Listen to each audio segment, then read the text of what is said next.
Thank you.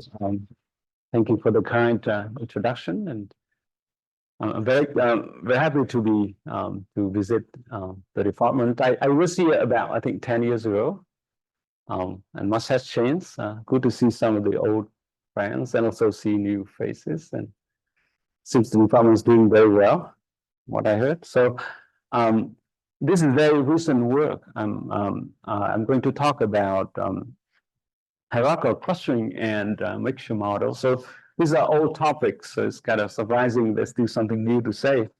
And this is really thanks to the great effort from my PhD student, Bill, and joined with Ling is another PhD student from Tulane. Scott McKinley is at Tulane, and Jonathan Terhorst is a colleague in Michigan Statistics. All right, so outline of the talk, let me just skip right to it. So hierarchical clustering, of course, everyone knows the basic algorithms. It's been used in useful tool for summarizing the data, visualizing the data. So let's say we have a bunch of data points. You want to understand the sort of the heterogeneity structure of the data population. What you do, you look at pairs of points, look at the closest one according to some notion of distance, merge them, right? And then keep doing that. And by doing so, you actually build the trees.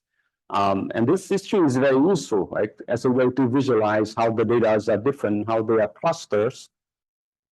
And that's why it has been used everywhere. You can cluster anything. You can apply this algorithm to groups, people, countries, nations, genes, cells. So that's what you can do. Now the problem, of course, is it can be hard to make sense of the output of this algorithm, right? Depends on what kind of distance function you use. That you can ask the question, okay, it's very good to see, but what's the meaning of the cluster? Right? If you want to actually find the number of clusters, how do you do, and so on and so forth.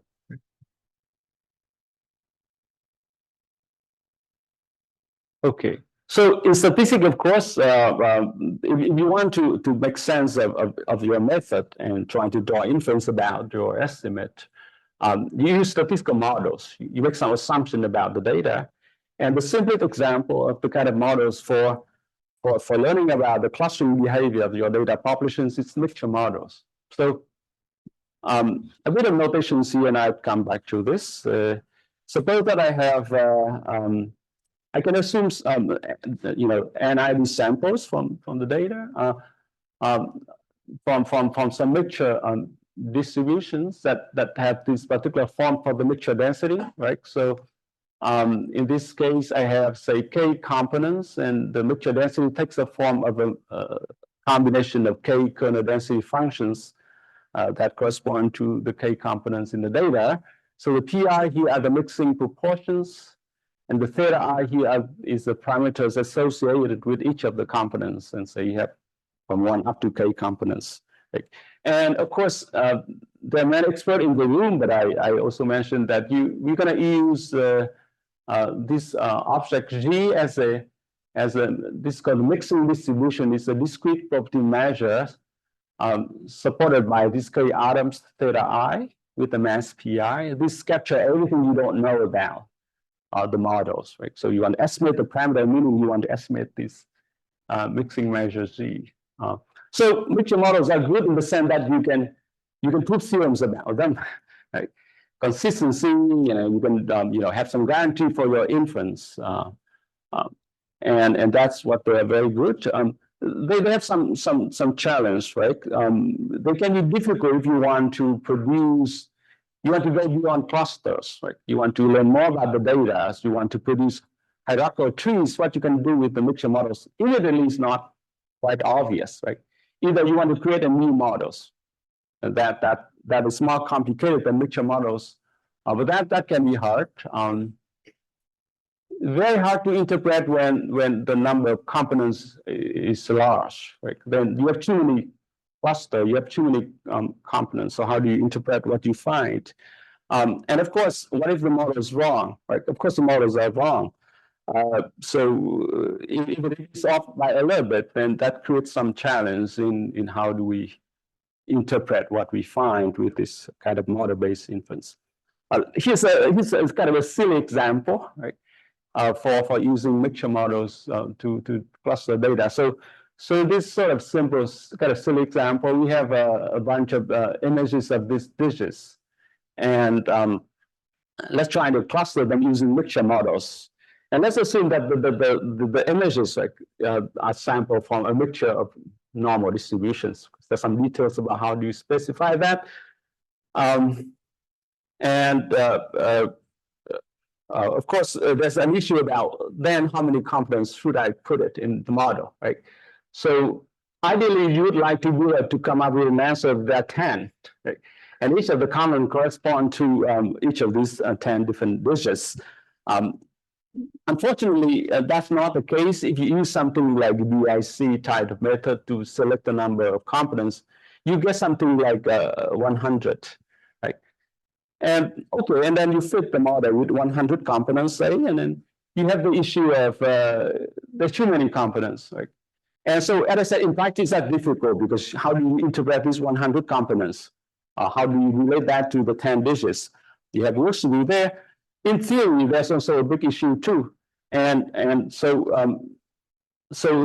again, I just give the very quick slide. Don't spend too much time on it. And this is from a previous work where we show that. So if you fit the data, overfitted with the overfitted location scale Gaussian mixtures, right?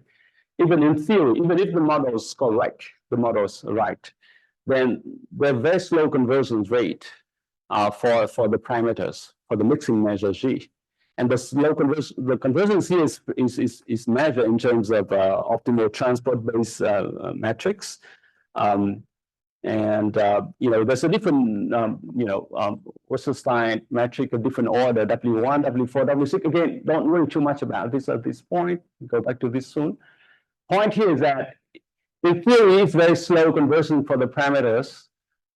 In practice, you do see that, yes, actually, this is kind of error as measured by the WR distance are actually very, very slow. So good thing about model-based method is that we can interpret, right? We can you can bring in our insight about the data into the models, and we can interpret the parameters, right? But there's some issue about slow conversions, even if the model is correct. And of course, what if the model is not? Then it's much harder issue.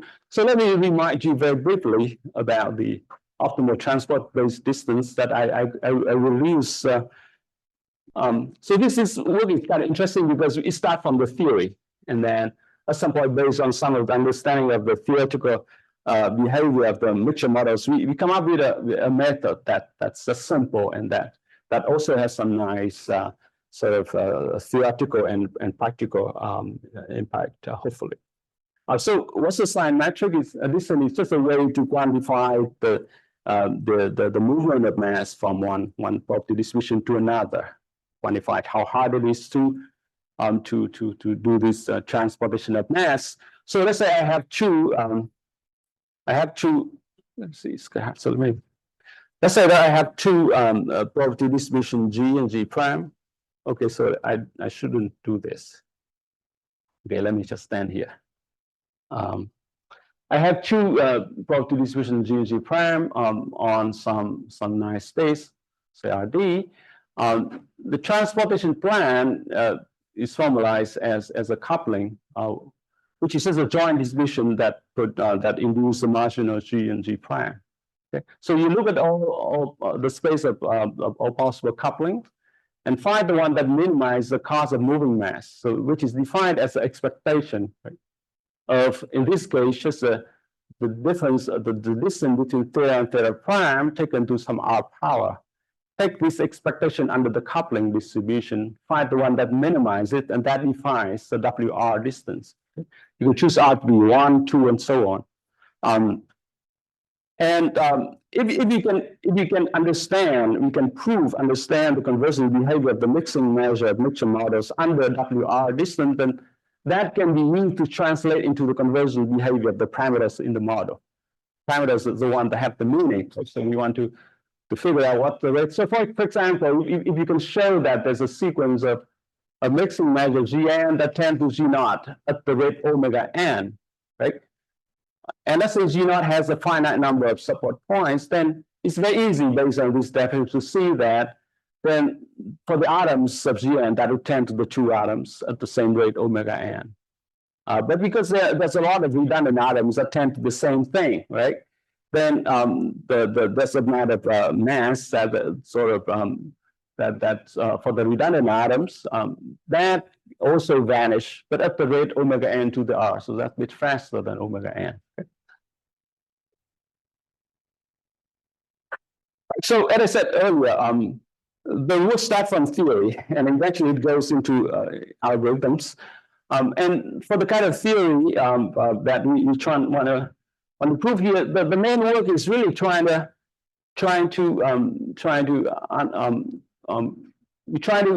understand the conversion behavior of this mixing measure toward the truth under WR distance. And the way to do it usually is to establish this kind of inverse inequalities. Okay. So this is the kind of inequality that on the left-hand side, we up and down, right? The left-hand side. This is just a Wasserstein distance metric taken to the R power, right? And the right-hand side here is the total variation distance of the corresponding mixture densities, right? Inverse, I call this inverse bound because we want to go back from the data population, like data density, back to the parameter. So that's a hard direction to prove, right? Where in practice, well, in theory as well. So in theory, not in practice. So that using existing tools is not too difficult to show that if you work with parametric model, then you can get with various estimator, right? You can get square root n rate of conversions for the data populations, right? But if that is the case, and if you can prove this kind of bound, then it implies that for the parameter G, then if this bound holds, then under WR distance, you have the rate of conversions 1 over n to the 1 over 2R. That's very slow if R gets large. So the nature of this order R here depends on how much you overfit the model, as you will see. Okay. So that is sort of theory that go underneath it. And the intuition for this kind of slow conversions when you work with redundant parameterization of the model is what I call the cancellation phenomenon. This is what happens when you have too many redundant parameters, right? You have a sequence of mixing measure G, a lot of redundant atoms. And for each two atoms, there will be many atoms that compete to approximate the same one. So they compete against each other for the attention based on the information from the data. And because of this, so there's a cancellation phenomenon here of having these multiple atoms trying to estimate the same thing. And because of that, there's the inefficiency in the rate of learning. And we can see this a bit more clearly by going back to the formulation of optimal transport space metric, WR to the R. Let's say I have a sequence of G, K atoms here, converging to G naught, K naught atoms. Okay? Then asymptotically, I can express this WR to the R power of G and G naught as in this form on the right-hand side. So it's a sum over the K naught atoms, and for each atom, what you do here is that you're trying to match the amount of mass of the atoms that converts to the same one indexed by I. So there's a matching in terms of the probabilities, right, here. And then the second term here related to the distance of the corresponding atoms theta J that trying to approximate the same theta I. And you have a bunch of them, right? Because you have this redundant parameterization that's why you have this sum over J in some set of those atoms that is closest to this guy, theta I 0. And there's R power here. So whenever you can show that with your method, you can show that this expression go to 0 at the rate of, say, square root n, 1 over square root n, right? Then you see here that for the atoms, the rate of conversion should be n to the 1 over 2r. So that is the sort of the root of the issue. But because of this, it leads us to a very simple idea that related us back to the idea of hierarchical clustering, which is the following. We want to avoid this cancellation issue, trying to resolve it if we can. So you can have some simple procedure like the following. I can fit the n sample with an overfitted mixture model to obtain an initial estimate of the mixing measure G. So I have many redundant atoms in my estimate. And then I just iteratively merge the atoms of G. In this case, there's a slight difference, and you will see that I don't just merge the atoms. What I'm merging is the measures, right? The atomic measures here of this form, pi delta theta J. So I will take into account the mass that are associated with the atoms.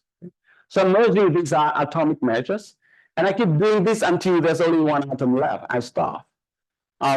And so this process yields a hierarchical tree, a dendrogram, that gives us a clear visualization of the data population. We understand a lot about the properties of these trees that I'll show you, and that help us to really have a method that has very strong guarantees. All right, so here's an illustration of this simple idea. Let's say here's a data set, right? It's generated from a mixture of 3 location scale Gaussian components. I overfit the model using MLE, I say apply EM algorithms, with 10 components. I guess something like this, right? So you see that there's a lot of extra components here that trying to, that you end up having, and they're trying to approximate the single Gaussian components. That's what happened. I keep merging them. I will describe the procedure in a minute. Down to 9, 8, and so on, down to 4, and down to 3. And I keep merging further until there's only one component left. Stop, I got a tree. That's the procedure. Yeah. So I'm going to give you the details. The main issue, the key is how do you define the notion of distance, right? The versions. And so that you can merge. And once you decide to merge between these atomic measures, how do you actually merge them? That's where the heart of the method is. So for the divergence between the two atoms, I say P delta theta and Q delta eta, we define this notion of distance. It's not a metric, it's just a divergence. And the true part here is 1 over P inverse plus Q inverse times the length of theta and eta of the difference square. That's it. So notice that if theta and eta are the same, if they're equal eta, then the distance is 0, divergence 0. It doesn't matter what's the difference of the mass. That's one thing to note. Second thing is that even if theta and eta are different, right, very far away from each other, if P and Q are very small, very tiny, the distance is still very small. So you take into account the mass as well. If you have 2 atomic measures here and there, mass is small, doesn't matter. Right? That's considered to be very similar. So now I use this notion of divergence to merge, right? So I can start with a mixing measure with K atoms, right? Pick the pairs that are closest to one another according to this divergence. And then pick that too, and then we can merge. So how do we merge? Let's say that I have I and J at the 2 atoms, the index of 2 atoms. I'm merging. For the mass, easy, right? You just add up the mass, Pi plus Pj. For theta, it's very natural, right? Just take a weighted combination to kind of mean, right? The weighted combination. And then I use these new atoms and the new mass to define this Gk minus 1. And I keep doing this to get down to keep reducing the number of atoms in my mixing measure. It's a very fast procedure. That's it. So again, to some of you, if you have any questions. wonder if G1 corresponding to the root of the tree. G1 correspond to the root of the tree. Yeah, it can be a Dirac, right? Yes. Yes. It can be a Dirac, right? Mass is 1. The location, of course, depends. But it's going to be the meaning of the truth of the tree population. So it don't have meaning. This everything on the tree. So we build the tree now. What we have is along the way you do this dendrogram, right? So illustration here. So suppose that I start with G7. There's 7 atoms. The truth is that you have 3 atoms. So somewhere here. Okay. So what happens is that you look at the pairs of atoms that are closest to one another according to our diversions. We merge them 2 and 6 here. Right? We create the new atoms here. We go down to G6. And then you look at all the atoms of G6, it look like 7 and 1 are closest according to our diversions. Merge them, you go down to G5. Okay, very simple procedure. Okay? And go all the way to G1. So this process build a tree. Right? I'm going to talk about properties of these trees and how we can utilize that properties. But along the tree go up, go up, right? I'll go from left to right. Every time you go, you reduce 1 atom. So you have a sequence of mixing measure, and there's a simple way to interpret what we're doing here. So you start from GK, and we compute GK minus 1 and so on. What you really do is that you perform a Wasserstein projection. Like you start from GK, and you're trying to find the one that has at most K minus 1 atoms that minimize in the sense of square of W2. So that really what's going on. Yes. Probably naive question, but anyway, if you really overfit it, you have a lot of points with small probability over the place. When you merge, you accumulate probability in in between. So can it happen that eventually you will get a point with a lot of probability, like in the middle? Oh yeah, yes. At the end, you have only a single point, Dirac, with property 1. Oh, I'll show you what it means, right? So they have a lot of information that we can tell about the true distribution. Yes. Good. But this is a very simple interpretation. Just Wasserstein projection that we do. We start from K, go down to K minus 1, K minus 2, and so on, down to 1. Every time we perform Wasserstein projection, essentially, right? And at the same time, we do the tree in the process. Right? So let me recap with the procedure, and then we show some result and see how we can utilize. So again, we start with N sample, right? We assume to be IID sample from the true mixture distribution with K0 components. We overfit the data, right, with the overfitted mixture model with very large number of K components, get this, say, MLE for this work, Gn hat. And then we use a merging procedure to build this tree. That's it. Now, I'm going to show you a number of theorems, right? And then we see how what the meaning of the tree. So the first is about the behavior of the mixing measure that you can collect at each level of this tree.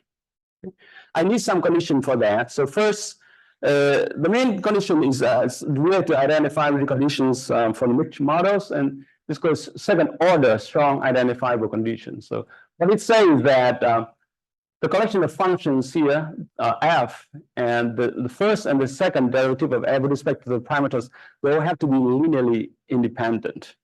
So it's kind of standard assumption you need to prove rate conversions for these parameters.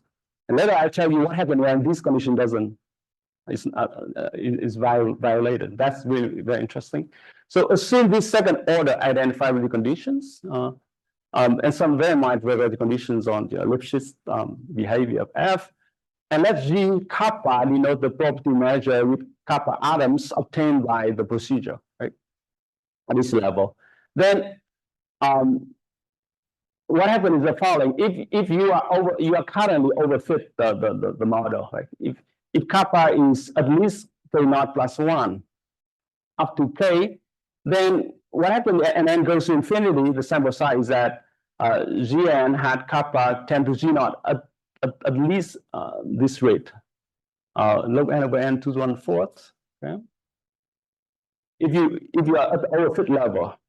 Now, as soon as you at the correct level, K0, all the way down to 1, right?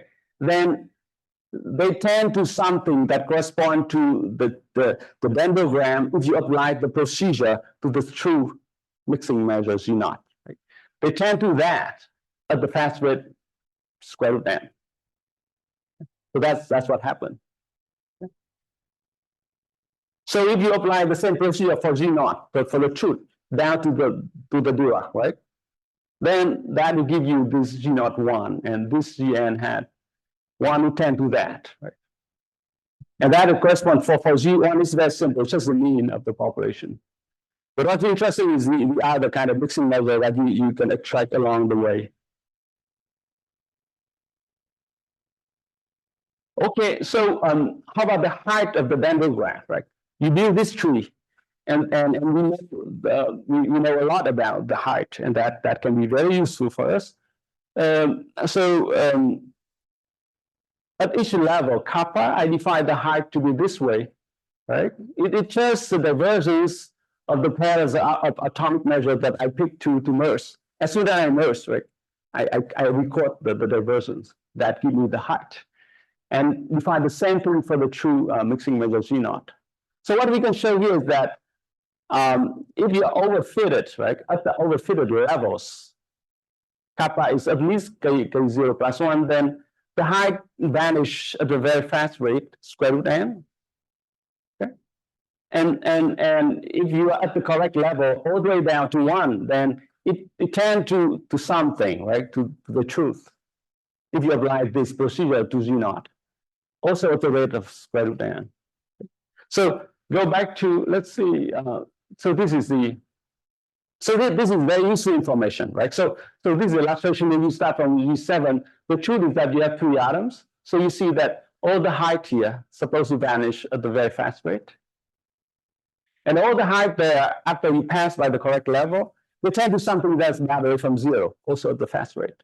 So you can only see that I can use this information to infer about the correct number of clusters, like the number of components. Right? I can go from left to right, and I can stop as soon as the change in the behavior of this dendrogram height. It's like the elbow method in clustering people use. Okay? But you know, it requires you to know something about the rate, right? So we can do better. We can do better than this. Yes. And then you always overestimate. You're assuming a priori, your number of clusters has been overestimated. Yeah. Otherwise, it would work. So I understand the consequence of theorem 2, so your previous slide. I don't understand the consequence. You could go 1 slide, 2 slides back. Yeah. I don't understand what 7 means.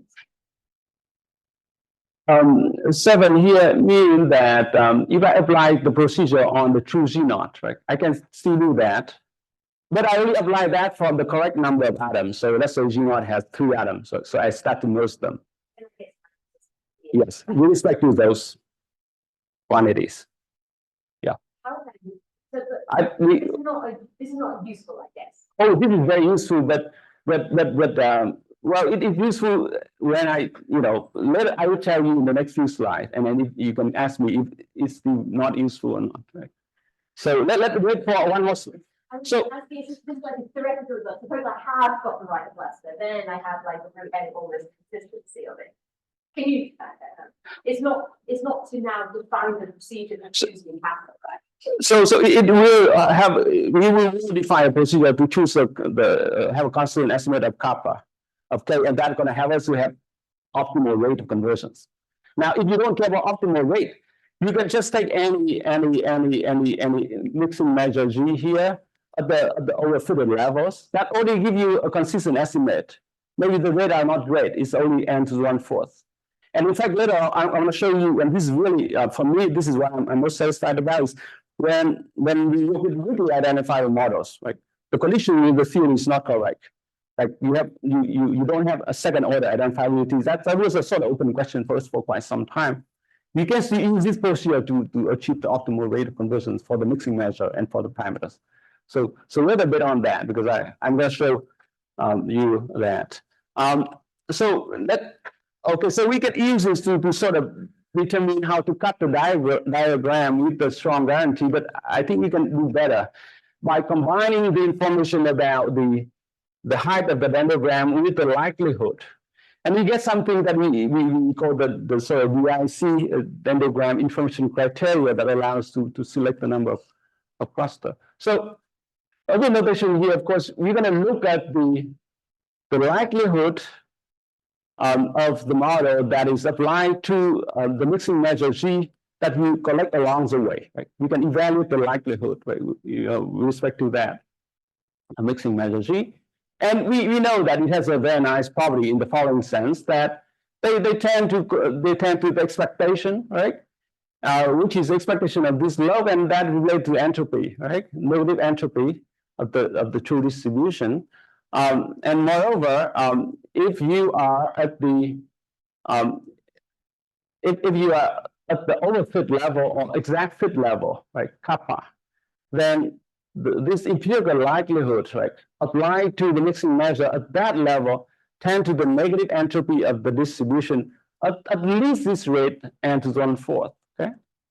Now, if you are at the underfitted level, right, you go past by K0, right, then the empirical this likelihood, right, empirical likelihood tend to plus the entropy. We tend to a negative, right, KL diversity, because now you underspecify, you misspecify the model, you underfit it, right? So it tends to something that is strictly less than 0. So this information is very important for us. We're going to use it to design the criteria for choosing the number of clusters, number of components, and it's called the BIC. BIC is defined this way. It is a negative of the sum of two terms. And that combined two information, right, is a function of n and kappa, the level kappa, and b and kappa is nothing but the dendrogram's height at kappa level.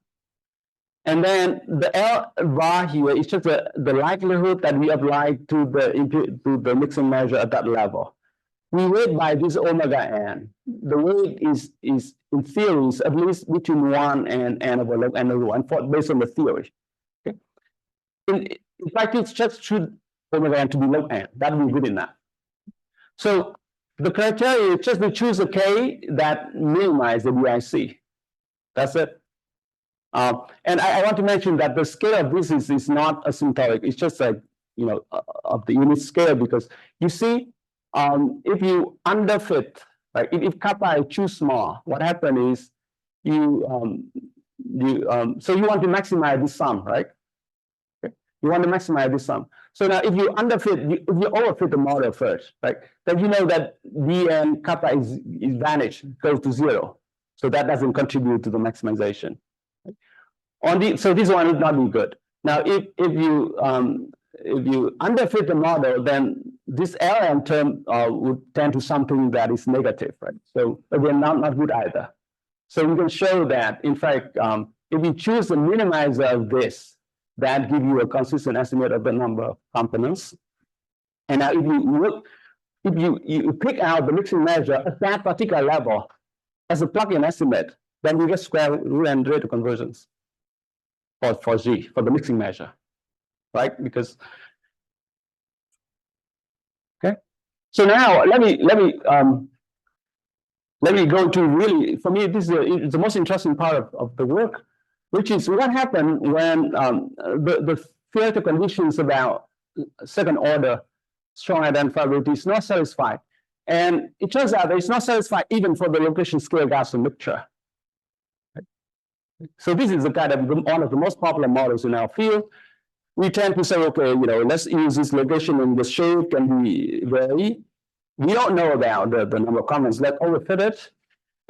And the reason it violates the condition here is because of this fact, right? The second derivative of the Gaussian kernel with respect to the location parameter is equal the first derivative of the kernel with respect to the variance. Right? So it's a heat equation that satisfied by Gaussian kernel. So that created a problem, right? In terms of, you saw earlier in the talk, I showed you the slides where the conversion rate slowed down dramatically as you overfit. And that is because of this inverse bound. Inverse bound now is of the following form, that the total resolution of the data density here is bounded from below by this Wasserstein metric, but the order is a bit complicated. Order R bar here, and R bar here is a function of the amount of overfitting, right? It's a function of K minus K naught, right? And it's related to the solvability of a system of polynomial equations. So let's say that if this comes from a previous work we had, but it can show that if you overfit the model by one component, then R bar 2 is 4. So the rate conversion will be n to 1/8 because of that. Okay. If you overfit the model by 2 components, you look at R bar 3, which is 6. Okay, and the rate will be 1/12, n to 1/12. So very slow conversions. So for quite some time since this paper, I was asking myself and my students, okay, so this is bad, right? Locations, gas, and mixture. We cannot be very cavalier about overfitting anymore because we care about interpreting the parameters that you fit, right? If we have this slow rate and it's backed up by simulation as well, then we have a procedure that can remedy this, right? Is it possible? It turns out that it's possible with our merging procedure, but we need to correct it, right? So again, it comes from the theory. In the theory, for location scale gas and mixture, we prove a stronger inverse bound of this form. I can lower bound the total reference distance of the data densities in terms of, this is a divergence between G and G prime, G and G naught, I would show you next. And this thing dominates the previous lower bound using Wasserstein metric. Okay, so it turns out that if you have to stick to Wasserstein, maybe it's not that helpful. It's not adequate. You need to find something that is a bit stronger, and that is a good sort of summary of the distance between G and G naught. So what is this divergence between G and G naught? It looks like this. Okay, so it comes from higher order Taylor expansion of the mixture density, but you see this family of term, right? So this thing is the conversion of the mass, property mass. This terms is about the distance in terms of the mean parameters, the variance parameter taken to the order R bar. Okay? So we have the Taylor expansion all the way up to R bar. But what is new here is that we also examine the intermediate terms in the Taylor expansion. In particular, this is the first order term. We tend to throw them away. Here we bring them back in.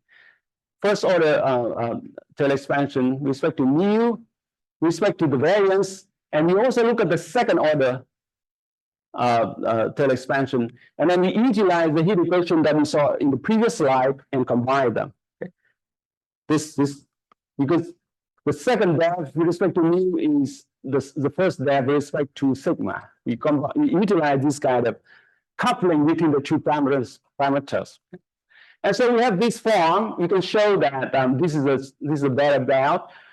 And what is most important is the following.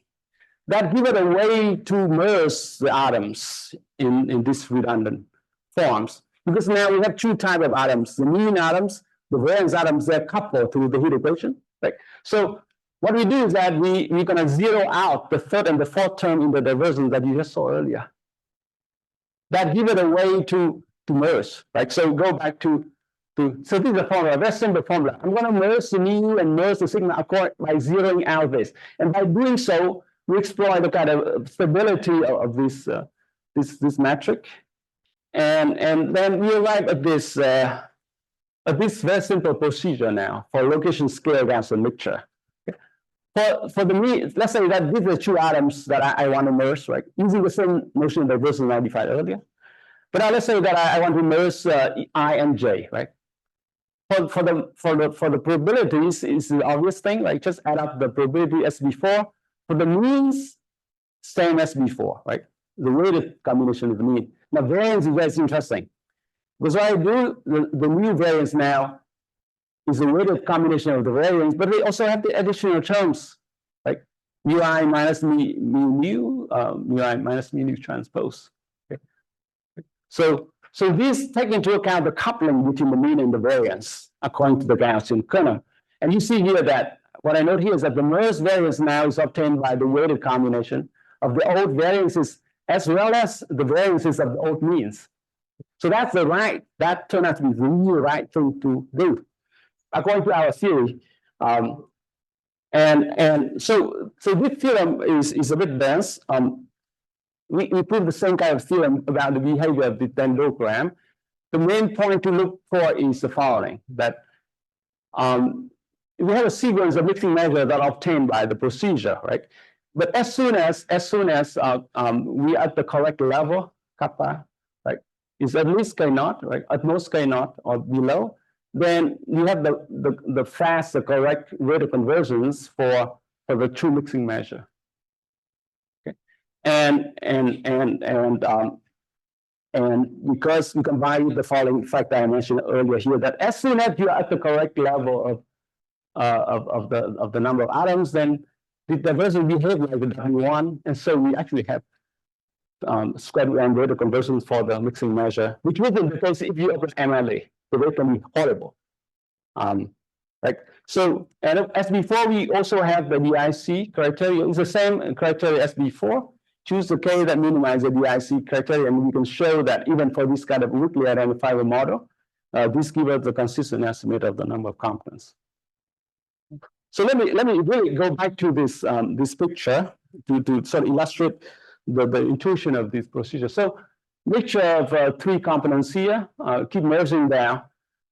Let's look at this particular panel here.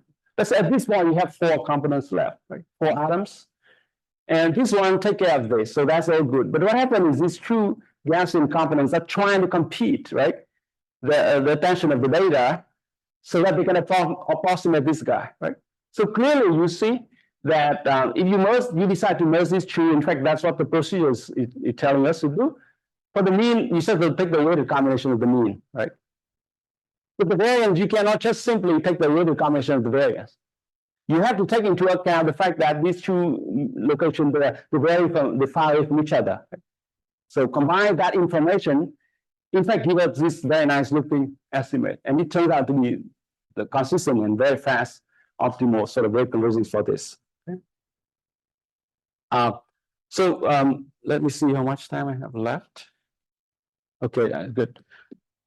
So this is just a simple set of simulation that sort of verifies some of the conversion rate I showed you earlier. I want to focus on the weakly identified setting where it's shown here that this location scale Gaussian mixture, the rate is this sample size log n. This is the log of the W distances, and so the rate can be very small if you overfit, right? So you see, you don't have this kind of what you expect for the square root n rate is negative 1/2 here. But if you overfit the model, then you would have something that is very slow, as predicted by this is the slope is predicted by our theory. So this is correspond to 1/112, right? 1/12. This 1/. But if you apply the merge procedure and then you evaluate the quality of the estimate of the mixing measure at the correct level, then you go back to this this is fast n to 1/2 rate of conversions here. Okay.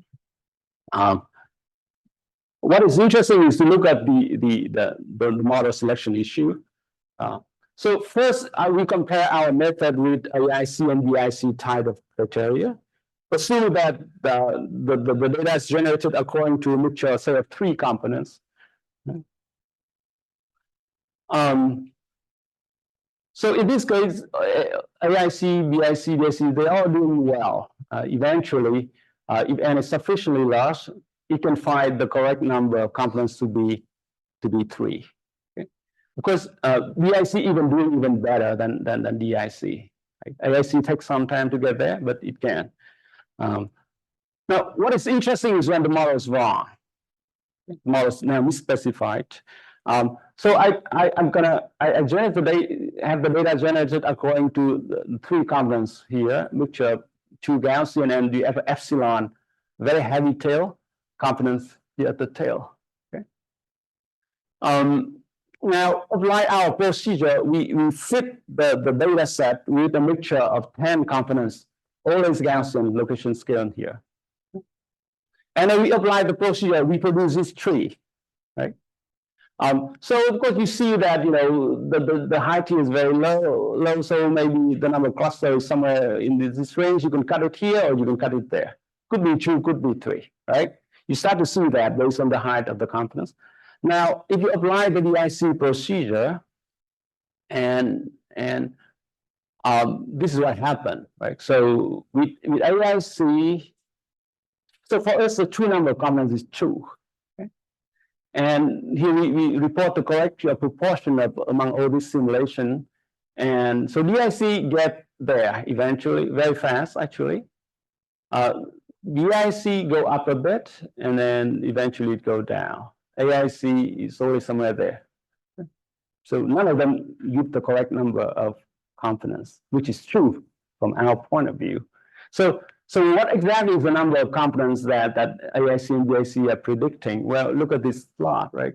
So for DIC, it get down to 2 eventually, right? Very quickly.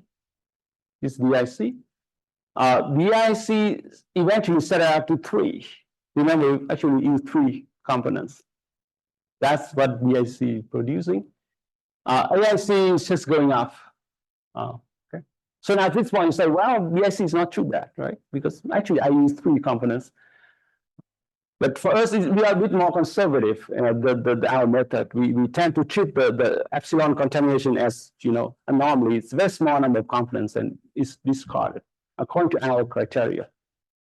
Now let's take a look at this example where the data comes from a mixture of 2 skew normal. So normal is completely wrong, right? I'm still fitting the data with 10 components, like location scale Gaussian. So I can still produce this kind of tree, which you can use to interpret. But let's take a look at the behavior of DIC, BIC, and AIC here. Now, for us, we only predict the 2 components. For AIC and BIC, they're going to go up. They're going to go up. So they would fail in this example, right? So because the models are wrong. But this is an example that I'm very pleased about because we can still continue to use location scale Gaussian mixture as a way to approximate the density. And when we have the tree so that if we are not happy, we can look at the tree, right? And to see the behavior of the dendrogram, and you can see where the data are very highly heterogeneous, where there's a lot of cluster, and where things can start to split. But it is very insensitive to the anomalies, right? And that is, if you think about the way we define the divergence, right? This solution divergence is the key to this sort of stability, right?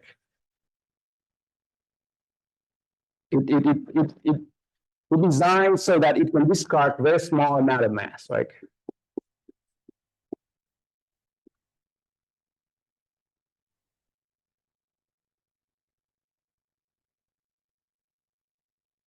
So P gives us very small. The version is small.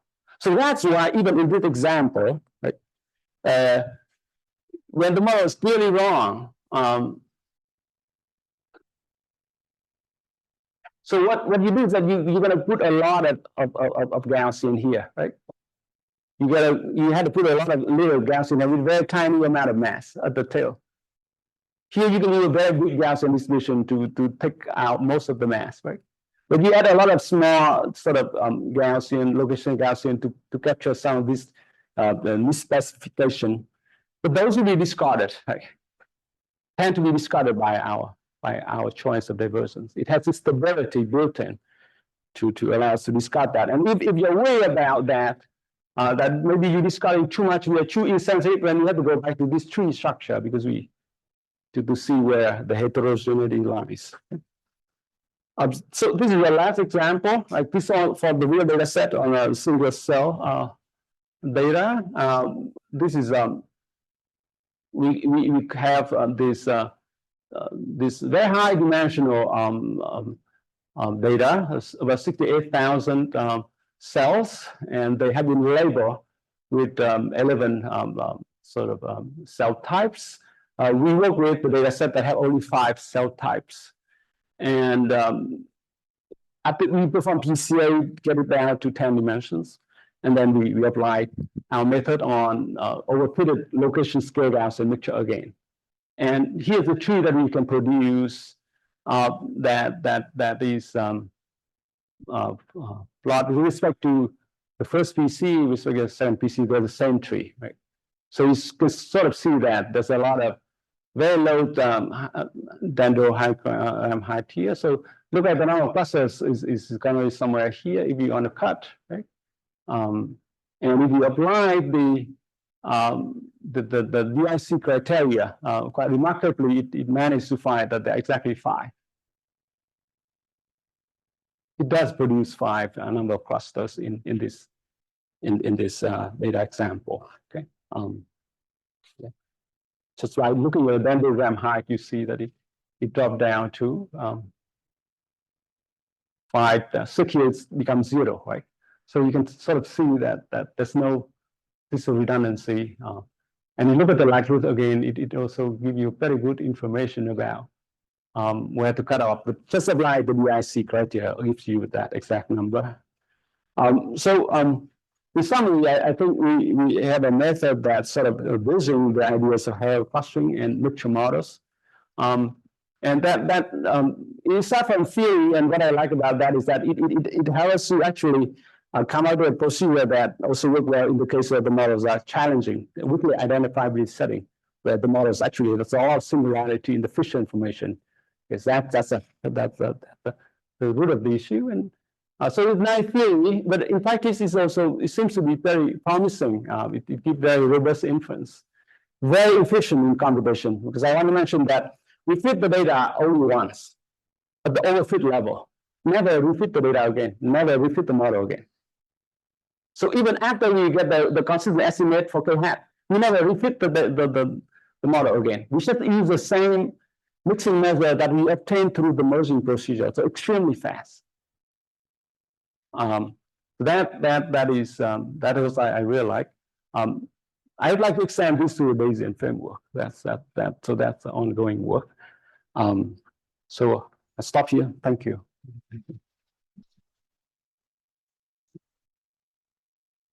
We have time for a few questions.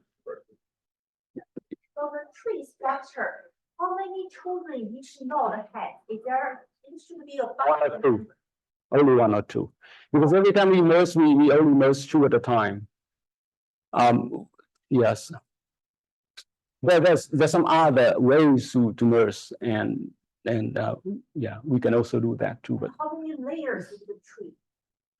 they correspond to the number of atoms you start with. Right. So every time you merge 2 atoms, so you reduce the number of atoms by 1. So you can start with 30, and there will be 30 layers. Yes. I really like the second part where you were making adjustments based on the mixture of normal distribution. Yes. And I think you showed an example with normal distribution as well.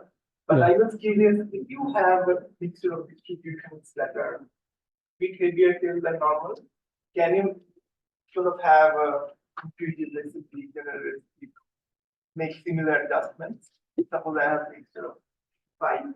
Yes, we can using the same approach that we work with location scale Gaussian mixture. It is more complicated, but we have the recipe. So essentially, as you saw earlier, that what we do is that we start from improve the theorem that proving a better inverse bound. And what it does is that we go into the Taylor expansion of mixture density, and we take into higher order. The reason we have to take into higher order is because the Fisher fraction is singular. So there's some coupling within with some of the parameters. So we need to resolve them, essentially. Resolve those singularities. And so we have to work into that and then group them in the right way and then just zero them out. So that's the kind of recipe, and we show it here that it pops out the procedure that's very natural. But for skew normal, we haven't done that. Because I know that it's very complicated because earlier we wrote some years ago a paper about singularity structure of skew normal and it looks horrible. It's very complicated. Yeah. Yes.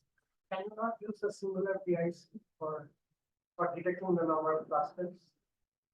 When the model is correct? Yes, we haven't used that. That could be a possibility. Yes. I think that could help if you use single.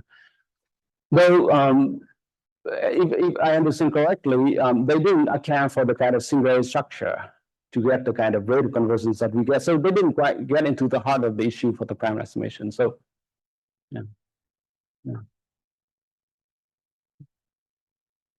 Have you applied your method to the MD data set you motivated? No, well, actually, yes, we did. But we did resolve in the sense that we can interpret. We give interesting result.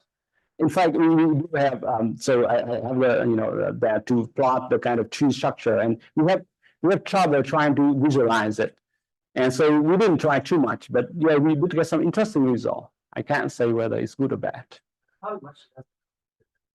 Yes, it's much less. Yes. Yeah, but it's a very silly example, so I we didn't spend too much time on that. Yeah. Yes. Can it be extended to the theory of the model? I haven't thought about that, but that would be interesting. That would be very interesting because those are very high dimension data, like the heterogeneity is there, but they're also very nice structure of the components that we might know how to deal with, right? The high dimensionality create a challenge if you think of it around that. So you have to do a little bit extra work. But yeah, that's the interesting direction, I think. Yeah, promising. Yes, I think. I was just going to ask how do you compare it to sort of a simple like split merge style method, maybe like the split merge sample for usually versus mixture model. Just a different way of sort of doing that split merge procedure for estimating the number of atoms. No, we haven't compared to split merge algorithm with DP process mixture. Yeah,